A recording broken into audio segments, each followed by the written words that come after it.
I'm not a fake person. I am an imperfect soldier for Christ. That's what I am. Key word, imperfect. Where I started from was my father making $5 a day. I come from nothing. I had a severe stuttering problem throughout school. I flunked out of school. I'm on my third marriage.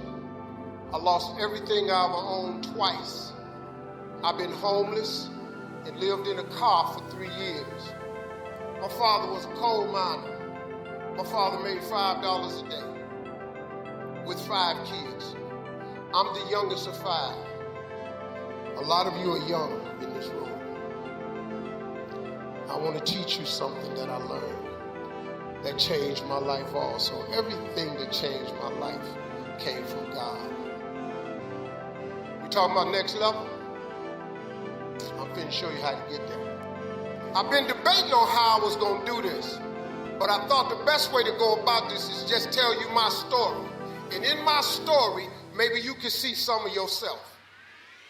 Listen, man, anybody can be successful, but you gotta understand something. It's hard. It's hard, man. You can take all the courses you want. It's hard. You can go down there to the church and hold your hands in a prayer circle. When you get through praying, it's gonna be hard. You go to school, you can get all the degrees you want. When you get them degrees and you hang them on the wall, if you want to be successful, it's gonna be hard.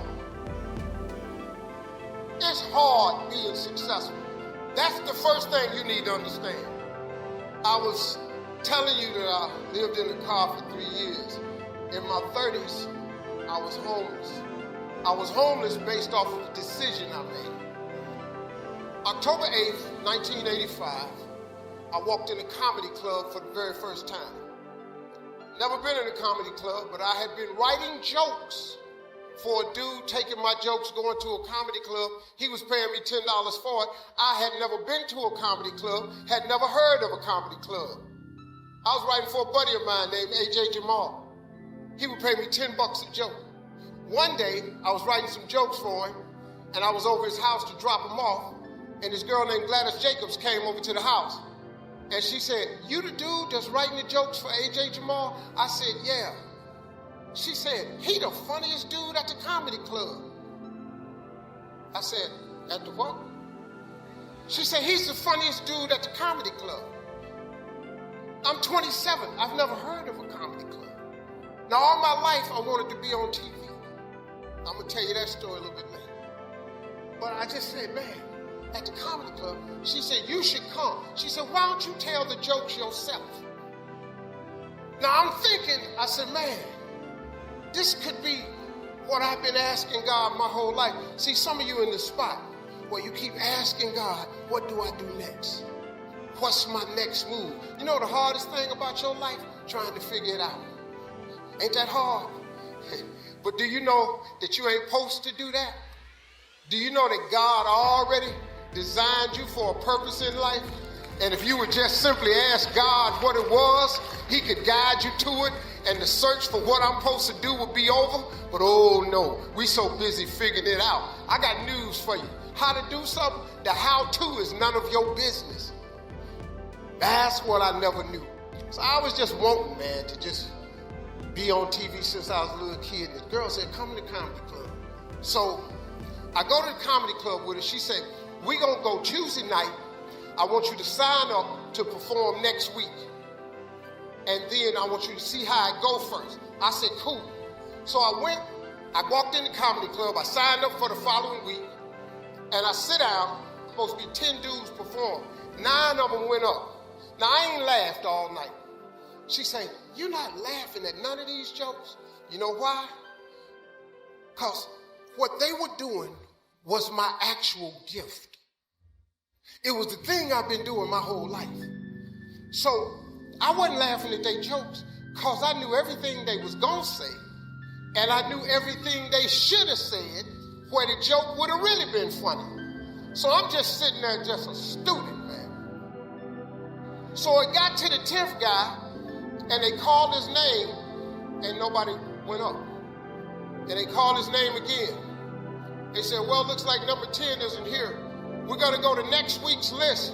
Steve Harvey, come on out. I looked at that girl, Gladys. I said, it's crazy. I said, there's somebody in here got the same name I got. She said, you really can't be this stupid. She said, boy, that's you. I run up on stage, I ain't got nothing. First thing I say to the audience is, hey, I appreciate y'all clapping, but I ain't supposed to be here, I'm on next week's show. So the girl Gladys yelled out, tell them about when you was boxing. So on the way down, I had told her this story about boxing. So I did the boxing joke. These people was in the flow laughing. So then, I ain't had nothing else. So I had wrote some jokes for my buddy AJ Jamal that I hadn't sold to him yet. So I said, well, hell, let me try these. So I did them jokes. They died laughing. They brought me off stage. They brought all 10 of us up on stage. They had a clap off. That night, I won the clap off.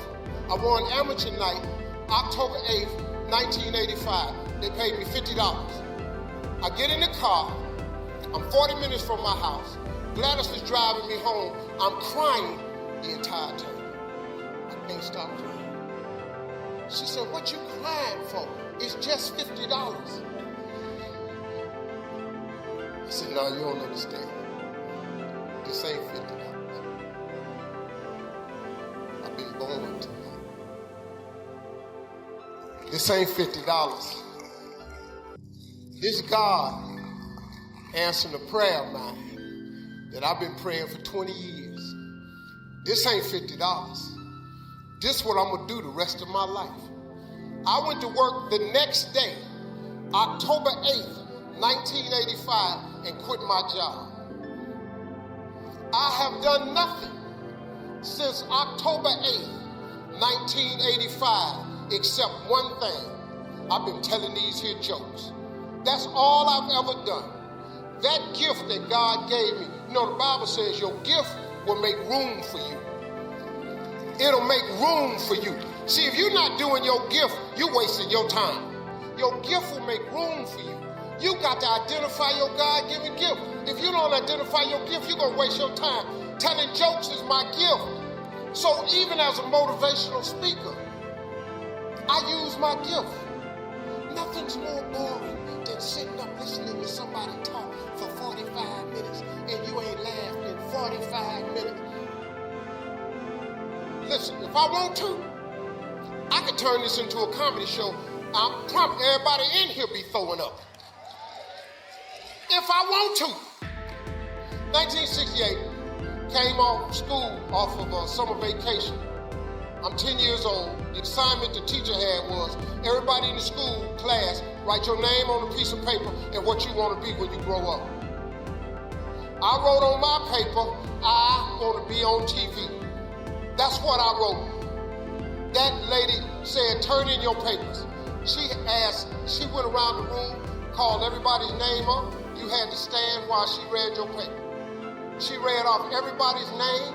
She saved me for last. She said, little Stevie, come to the front. I'm thinking, okay, this is it. I ain't never had a gold star in school in my life.